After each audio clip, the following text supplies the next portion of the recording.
kami sa mataas na lugar.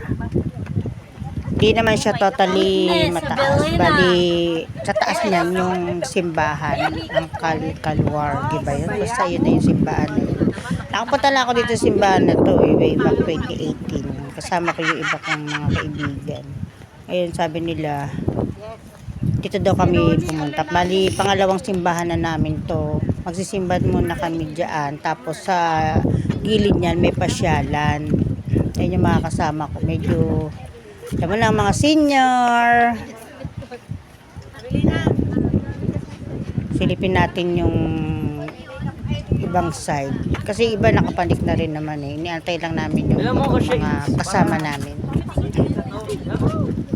Ikot-ikot muna tayo ng ating camera. Ayan yung simbahan sa gilid. Mag-uupisa pa lang yung misa. Yung dalawa ang aming kasama, si Ate Baby, at si Chapina.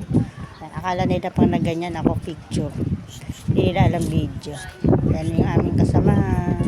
Pasok kami sa loob. Tapos magsisimba muna kami.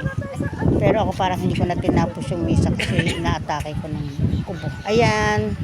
Picture. Akala nila picture. Pero picture naman yan habang nagbibideo. Pasok na tayo doon sa loob. Pumasok sila sa loob. Tapos mamaya lalabas din ako. Anong misa. Di pa siya nag-uumpisa.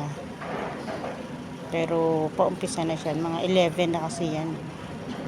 Eh, medyo inuubo ako. Tapos nagugutom na kami lahat. Kaya sa labas na lang ako nagmisa. Yan lang. Bye-bye.